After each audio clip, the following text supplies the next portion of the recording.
From LNN USA, it's Good Day VA, brought to you by Dunlop House. Welcome to Good Day VA. I'm Samuel Pugh, and today we brought in two local legends to talk about one of my favorite topics, sporting goods, and more specifically, guns. We'll be right back after this.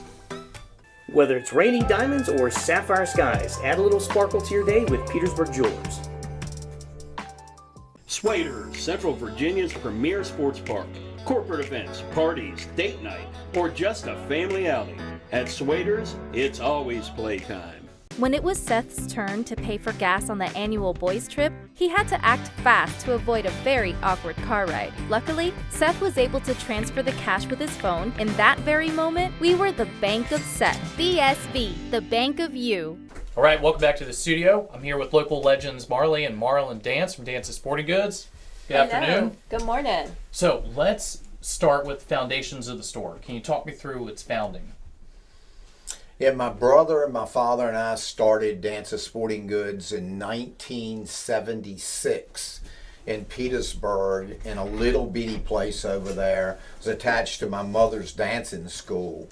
So we were there for 20-some years before, the mall died over there and our area died. So we moved over to Colonial Heights and have been rolling ever since. So it's been a family business from the very beginning.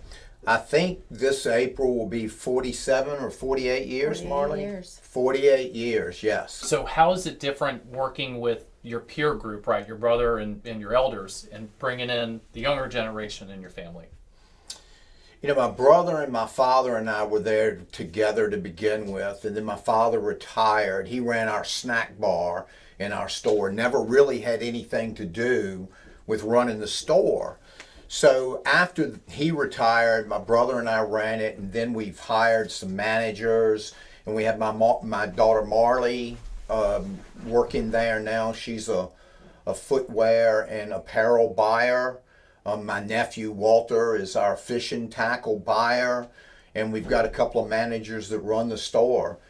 Most of the people, other than the young people that go and come, have been there for many, many years. Yeah. Hey, don't forget about your other daughter.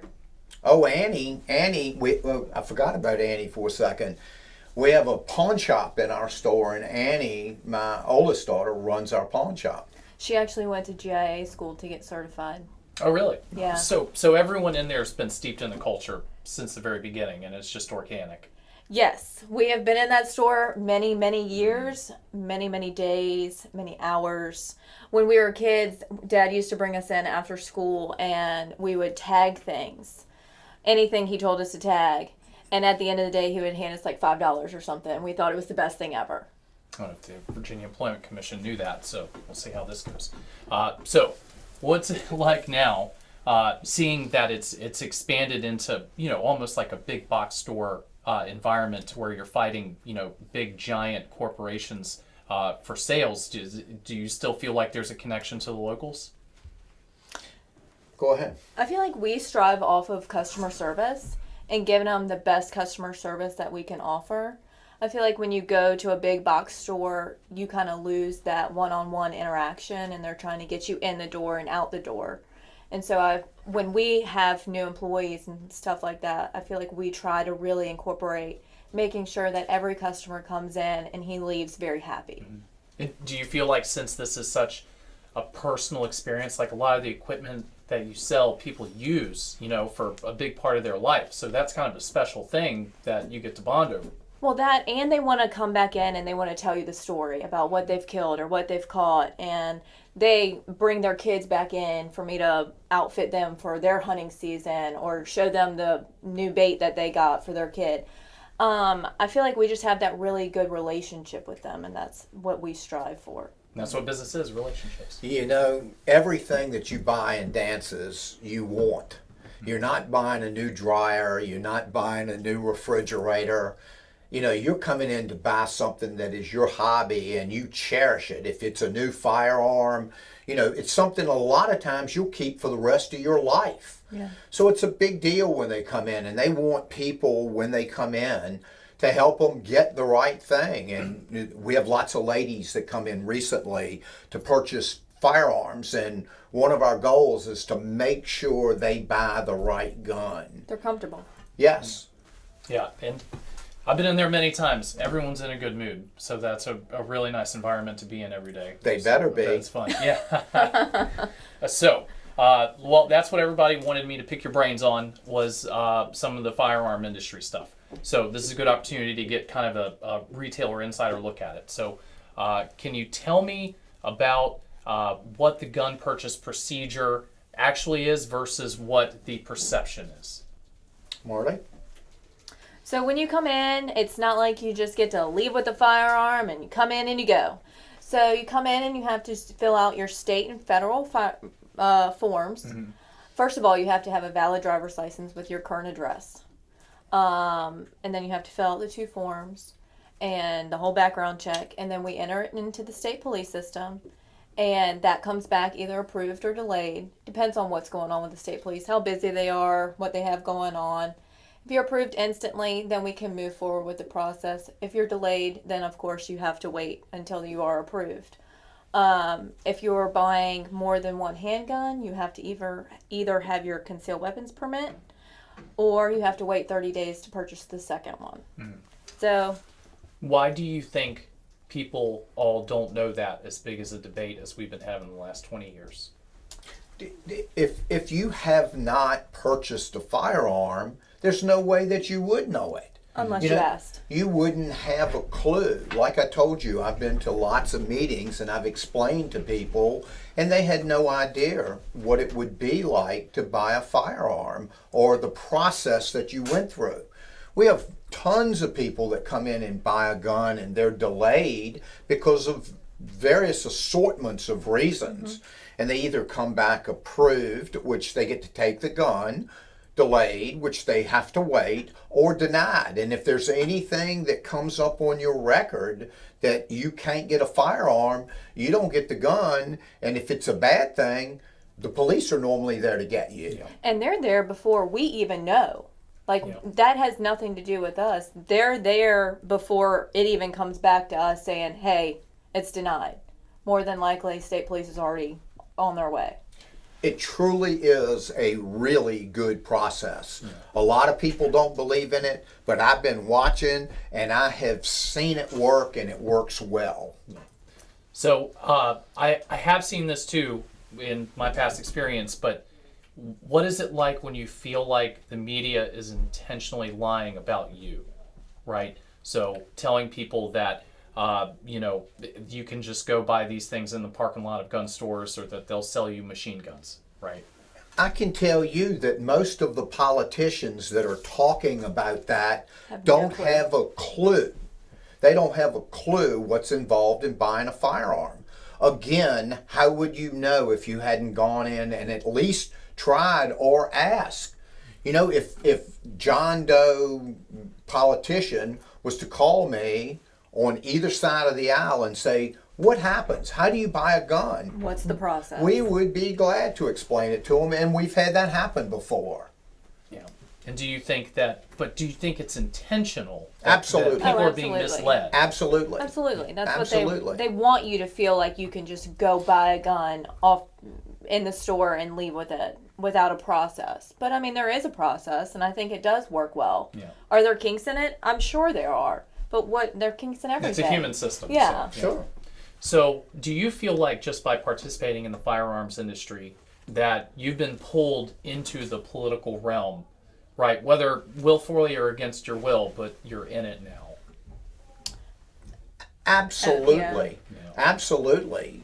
We've got, it's such a divided issue, and most of the time when somebody's on the other side and we explain the process to them, they understand a lot more about what's going on. There is absolutely no reason in this world why we're not able to buy firearms the way we buy them. No firearm has ever hurt anybody unless there was somebody behind that. No way. Yeah. It's fascinating when people argue this issue and they say that the root cause of the violence is guns. And I guess they're discounting most of human history with swords, but I'm trying to get involved. So, let's talk about after the so-called assault weapons ban ended in 2003, somewhere in then. Have you seen the culture around firearms change? So I know it was hunting heavy, right? So like now it seems like there's a strong self-defense thread to it all. You know, we've seen huge waves. I mean, we've had waves where we've sold hundreds and hundreds of guns, and the next thing you know, it calms down and you don't sell hardly any, and then something happens in the world. We were talking about the whole thing in Gaza a little while ago, and how many people are seeing this, and the threat of World War III. Is it real? Is it not real? That's People another discussion. nervous. But people are getting nervous again. again. And in the last couple of weeks, we've seen a tremendous increase in firearm sales, and rightfully so. People are afraid. Look at all of the illegal people That have come into this we don't know. country that we have no clue who they are. Yeah. I would also like to mention, though, like during the shutdown, you know, you couldn't go out and do anything. Thankfully, we were still open, and I think that, and I could be wrong in saying this, but I feel like a lot of youth and a lot of women and a lot of men that didn't get into hunting did get into hunting and started, you know, showing their kids how to hunt. So now there's a ton more of outdoorsmen and women, especially. The women industry in that is growing huge. Also fishing. I mean, there wasn't anything to do inside, so everybody was outside. So it took off for the outdoorsmen. Well, I think that's a big part of what people say is a key to mental health is going into Being the outside. outdoors, right? And then involving yourself in nature and surrounding yourself in God's land. So I bet that was a cool thing to see so many people turn And so onto many it. kids. I mean, you would think that they would be stuck inside, and thankfully I'm glad that they got outside. Yeah, big time. Found something fun. Okay, so there's a lot of arguments back and forth about safe storage laws. So I wondered if you had an opinion on whether the government mandating the way people store their firearms is going to have a negative effect on their ability to access these things for self-defense. Yeah. You know, the whole thing there is a double-edged sword. You know, I don't think there's any right or wrong answer to it. I've got several gun safes myself. I keep 95% of my firearms in those gun safes, but I would never keep all of them in there. That's not going to do you one bit of good at 2 o'clock in the morning when you hear your back door being broken in and you've got to have access to your gun. Let's face it, you have to be able to protect yourself. You have to be able to defend yourself. Will the police get there? Absolutely. Will they do their job? Absolutely. After it's all over with. Mm-hmm. You know, You've gotta be able to you protect have yourself to and be your able to family. protect yourself and your family. And if you don't think you do, you are dreadfully wrong, my friend. Yeah. Well, I saw a lot of people's attitudes change after Uvalde when the security officer in the school did not actually get in trouble for leaving because they said that the police's primary job is enforcing the law and not saving your life. So it's up to you. Yeah. Which I think was a pretty scary moment for everyone. I also believe, like, growing up as a child in a house with firearms, learning that, you know, they weren't a toy, you know, learning that It's a tool. it's a tool. And I feel like if you're taught that as a young age, then you grow up with that mindset. I mean, how many times if you went out to the store or something and he said, you know, if something happens, this is where it's at. Mm-hmm. And we knew that, you know, you got to defend yourself. Yeah. I came from the era of gun cases. It was just part of the living room. So I know exactly what you're talking about. Yeah. I've seen my girls, and I have 3 of them, I've seen them pick up a revolver and open it up and look at it to see if it was loaded, close it up and put it back down. Almost just instinctively, put it back down. Yeah. Okay, so a couple years ago, 2 or 3 years ago, the Bruin decision came down from the Supreme Court. So talk to me about what you thought when you saw that the Supreme Court made the rubric that states make gun laws have to pass through the prism of history, text, and tradition of the Second Amendment? I think it's the way it's supposed to be. I mean, That's why we have the Second Amendment. If some of the other side had their way, they would do away with the Second Amendment or ratify the Second Amendment to where we could not have or possess our firearms. And every country that's ever done that, we know exactly what the results were. They were horrific, to say the least. Look what they did in Germany. They took all the guns away before they did anything else. There's way too many guns in this country. They'll never take our guns away under any circumstances. It would be a terrible thing. The Second Amendment was put there by a bunch of brilliant people for a really good reason. Yeah. That was actually, I just read, was what actually started the fighting, was the British trying to seize firearms from the local militias. What the local elections that happen? Do you feel like gun owners react one way or the other when there's elections locally? for sure. Absolutely. The fear of taking something away from someone. I mean, do you think that's even possible? But when you threaten it, I think just the idea of a threat of that, I can only imagine. Yeah. You hear all the time, why does anybody need a AR-15? Why does anybody need a AK-47? Well, if you get up in the morning and you've lived in this country all your life and you go to work and you're a target shooter or you are a sportsman and that's what you like to go out and shoot, then why not? Then why can't you own that? Why do you need a motorcycle that's got 1,000 cc's? Why do you need a car that's got 500 horsepower? Why do you need half a gallon of liquor? It's all these things. We have them. Yeah. We go to work. We deserve to be able to get them. Yeah. And I think that's where you're starting to see friction and drift in the country. Is there's a group of people who feel like that they have the liberty to do whatever they want to under natural law, and then another group that feels like everything has to be, you have to be given permission to do anything. And it's a weird mindset. Don't they call that socialism? Yeah. Isn't that called socialism? We'll start telling you what to do. Yeah, that's going to work out good for you. Businesses are not organized. I need a new job. So you said starting in about 2020, you saw a lot of women coming into the store and buying firearms. So talk to me about why and what they were getting. I think that women wanted to be able to protect themselves, especially as a single mom. In the world that we lived in today, I mean, they were coming in and they were asking the question of, I've never owned a firearm before, but I would like to get one, and what are the procedures and how can I protect my family? So we made them as comfortable as could be and got them into what they felt was right.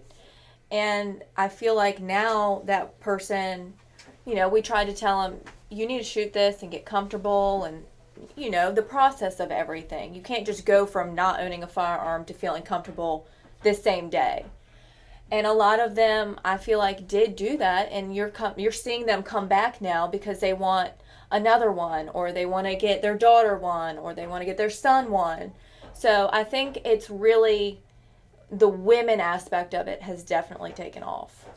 Do you think that the hunting population went up with women, that they're getting more involved in the outdoors also? I do think so. I mean, when nothing else was going on, I think that it turned into they're doing it, so let me do it too, and they have actually enjoyed it. If you haven't sat in the woods and watched the sun come up and watched the day start, it's the most beautiful, peaceful thing that you can possibly do. Or watch in the evening when the sun goes down and everything starts to get moving around and stuff. I mean, it's so peaceful and quiet. So, I mean, if you do it once, I feel like you're going to get hooked. Yeah, that's a super eloquent way of putting that. I've tried to express that to people how much of a catharsis it is to see the world come alive around you. It truly is. I mean, it's special. Okay, so before I let you go, a bunch of people wanted me to ask about ammunition. So, what is the variables that change the ammunition price, and what do you think is going to happen in the next couple of years? I know you can't tell if there's going to be World War III, but how do you see these things? We hope not. Yeah. Yeah. You know, ammo is a really, really bizarre subject. That's my wife who turned off my Do Not Disturb on her number. We'll talk about that later at home. Continue, sorry. So what happens with ammo is it's almost like a feast or famine. And ammo, I tell people all the time, you know, you need to get and you need to have ammo. I have people that will say to me, Marlon, what guns do I need to buy? And I'll say, well, what guns do you have? And they tell me what they have, and I'll say, well, how much ammo do you have? And they say, well, I got a box of this and a box of that, or 2 boxes of this. I said, you don't have any ammo. Yeah. You've got a pickup truck with 3 gallons of gas in it. You know, you need to have as much ammo as you can afford. And it's turned into a huge thing of every time that there's a little bit of ammo shortage, people start hoarding ammo. And what happens is you walk into dances, and we've gotten 30-06 ammo, and we see people on their phone, and they're calling their buddy in North Carolina, and they're saying, well, dances has got 6 boxes or 8 boxes of this 30-06 ammo. And they normally say, okay, well, that's fine. They'll say, I want it all, buy it all.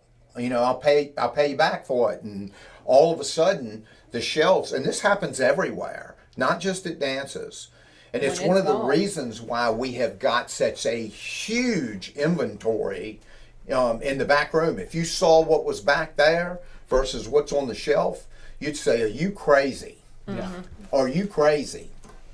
The organization skills, though, are very up to par. Oh, yeah, that's a lot of data. Yeah, for sure. So, do you think that when you buy food, for example, it's made and it's in the supermarket, it's in your refrigerator in, a couple days. So, is ammo that tight also? Does this stuff pretty much move out as soon as or does, like you said, it come in waves where all of a sudden you sell all of it and you have to rebuild? When people start to get nervous about something again, they're going to start hoarding it. And now with everything going on in the world, we're seeing that now. Yeah. We're seeing people get nervous and they're buying more ammo, especially with, firearm season coming up. Last year you could hardly get any buckshot. So now this year I feel like people are preparing themselves a little bit more. And when, people think that they need 3 or 4 boxes, they're buying 10 boxes because they're scared that when they come back next week, it's not going to be there. Another thing is dances, of course, we now have got an online store. And we started it right before COVID, and it has just exploded. Every day, every single day, we ship ammo all over the country. All over the country. We ship fishing tackle. We ship stuff. Guns, of course, we ship guns. They have to go dealer to dealer. Yeah. But Every day we're shipping ammo all over this country.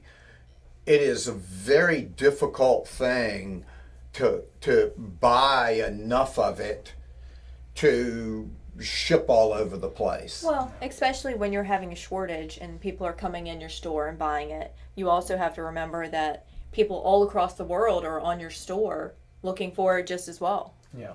Yep. Man, so it makes sense because you can buy a firearm and use it the rest of your life, but you always need it's the consumable part. You'll spend 10 times more in gas than you will in vehicles in your lifetime. Sure. Yeah, makes sense.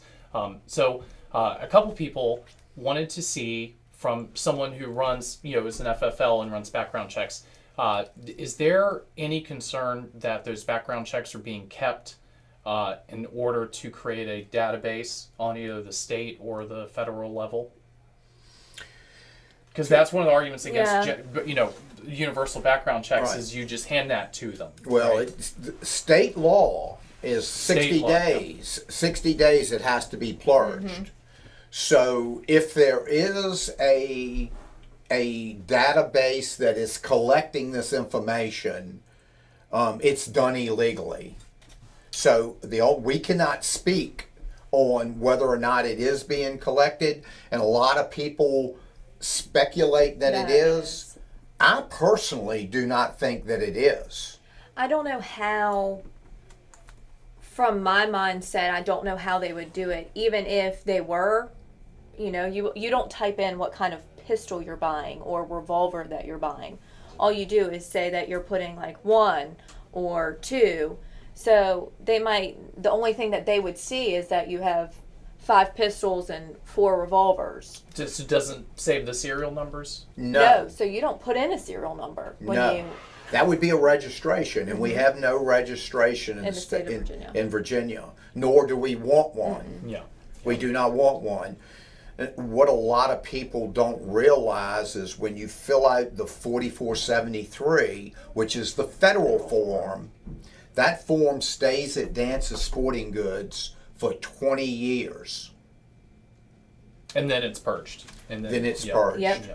Yes. And I think that's one of the windows that politicians like to drive that big old bus through is the universal background check system. And it almost, you have to make the argument to them or remind them that is one of the purposes of doing that on a federal level, is to collect all that data, make a spreadsheet that you go to if it gets weird, if you have another COVID, and you have a roadmap, just like after Hurricane Katrina in Louisiana, where they went door to door and they took them, and so that was always the point of that, was to avoid it, correct? Yeah, right. Yeah, got it. So I guess one of my only other questions is, what is the best thing about working in a sporting goods store, and what is the worst thing? Marlee? I would say the best thing about working at Dance's Sporting Goods is the relationship that I have with my dad. Not only do I have a working relationship, but we get to work and I get to be daughter and, his right-hand man basically all the time. Also, the family that we have there. Like, everybody working there, I feel like it's a big group of family. We all look out for each other. The worst thing would probably be retail. It's hard to shut it off. I mean, there is no downtime. There's always something going on. My phone is always ringing. And even if I'm not at the store, I'm still working. Yeah. So, and generally when people are off work, that's when you have to be at work, right? Because they're shopping. Yep. Yep, and you're there. Excellent. Thank you so much for coming in and having a conversation with me. I appreciate it. Thank you. Thanks for very having much. us. Thank you very much. And we'll be right back after this. Warning, these products contain nicotine. Nicotine is an addictive chemical. The Vape Guys is where you'll find hundreds of e-liquid flavors and a huge selection of hardware, disposables, hemp-based products, and smoke shop accessories. The Vape Guys make you the star with their loyalty program. Superior service, unrivaled selection, and a passion for vaping you deserve. The Vape Guys, 500 South Park Boulevard, Colonial Heights. Breeze In and get the best lunch in town. Breeze In is a family-owned business that specializes in top-notch service and fried chicken. Come enjoy Breeze In's original finest fried chicken. Like a little spice? Ask for our Virginia Heat Chicken. We have everything from barbecue to Philly cheesesteaks on our made-to-order menu. Thirsty? Walk into our beer cave and enjoy the coldest beer in town, including a wide variety of local craft beers and wines. Enjoy a selection of local Virginia products. Come experience what puts the breeze in Breeze In.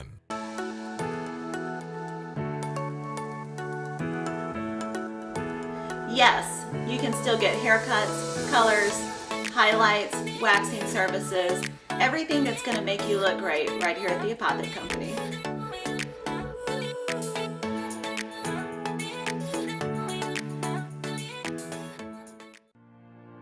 So here at Titan Auto and Tire, we're a full care automotive repair center, full maintenance items anywhere from an oil change, state inspection, and also full engine replacement.